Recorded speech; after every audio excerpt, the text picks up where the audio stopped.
So about the rest of your life, you seem to be somebody who would be interested in other things beside reggae. Well, who's Roger Steffens, really, Mhm. for himself? I have at least three different lives, uh, none of which really seem to cross over. I'm also a Gemini, which I think explains some of it.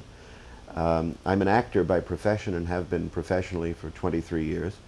I do an enormous amount of motion picture narration and what they call looping, which is putting in all kinds of background sounds into films.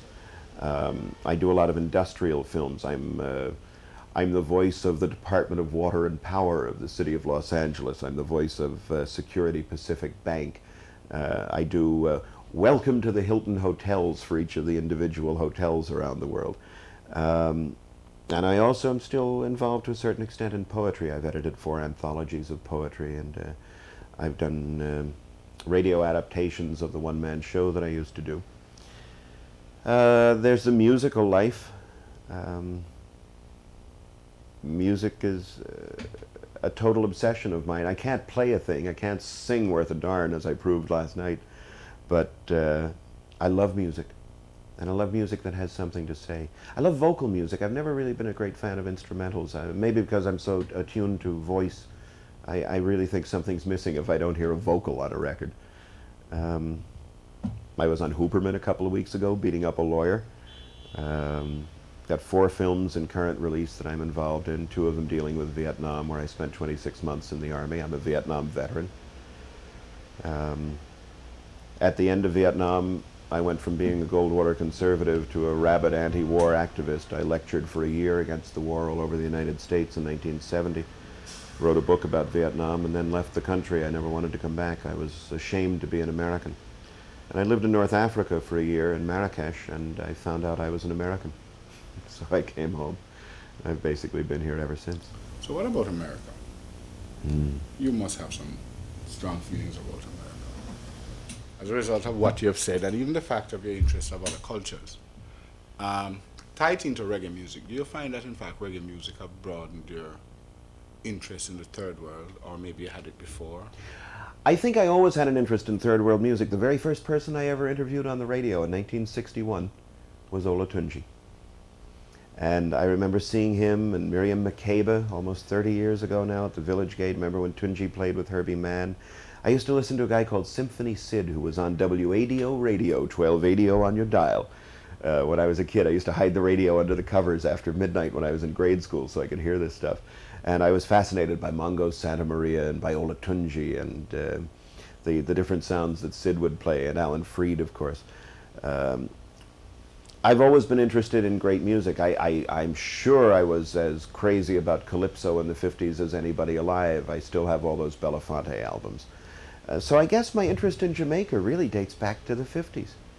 And then like my interest in African music, skipped a broad period, partly because I went to Vietnam, partly because the 60s music in America was so very strong and so multifaceted and brought so many elements of various American traditions, from blues and country to classical and rock all together at once. It was a time that you wanted to listen to American music. But by 72, the conglomerates had destroyed the music business in America and just made commercial music, stuff that they made to order instead of somebody desperately wanting to get something down on wax that you can still listen to 30 years later. Reggae changed my life because reggae gave me hope that there still was music in the world that was being produced from that spirit, that a person who wants to create music has to get it out, even if he goes without food for 2 or 3 weeks to get the money to go in the studio to do it. That's not like 47 takes at SIR for Warner Brothers on a $3 million production budget. As long as there's music like that being made in the world, I will continue to listen to it. I think one of the things that I'm proudest of in my whole life was that in 1983 I turned Paul Simon on to Ladysmith Black Mambazo, and he ended up a couple of years later going to South Africa and recording with him. And the nicest part of that, the tag to this story, is that because of their work on Graceland, even though they've been together for 30 years, for the very first time last year, all 10 members of Ladysmith Black Mambazo were able to buy homes for their families for the very first time. And I had a little part in putting that together, and It makes me feel wonderful. The wonderful feeling, how does that balance between being able to afford that wonderful feeling? How do you feel about being an American, in other words? I feel awfully ambivalent about America because I was such a true believer. I was the American Legion Oratory champion when I was a senior in high school. I won the New Jersey State Championship and went to the national finals. And my talk was the Constitution, a barrier against tyranny, and I really believed that. And then I went to Vietnam, and in a matter of just a couple of weeks I saw how wrong it was and how much it was based on absolute lies. And I really didn't want to be an American anymore when I came back from Vietnam. And the only thing worse than American democracy in the world is all the other countries out there. Talk about lessers of two evils.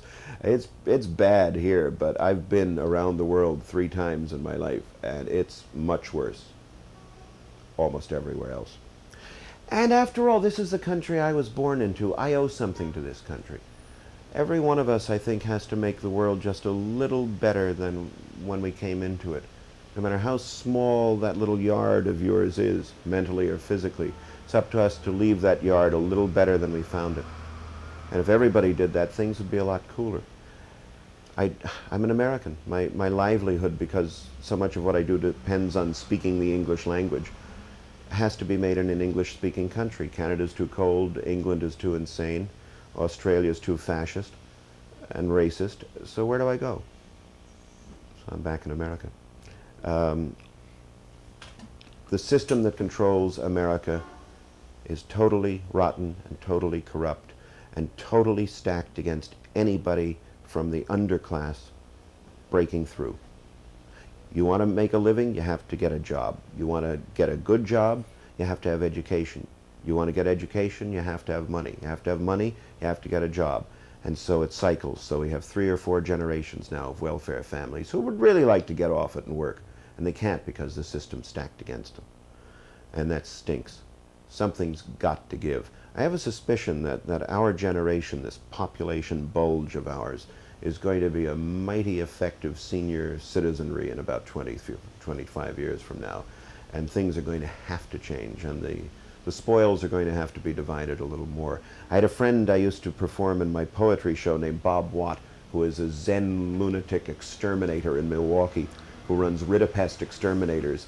He exterminates cockroaches by telling them to leave, and they go. And he said his cure for America was to take all the money away from everybody in America and divide it equally among everybody. And somebody said to him, well, if you did that in 5 years, the same people who were rich would have it all again. And Bob said, that's fine. We'll just take it away from them again.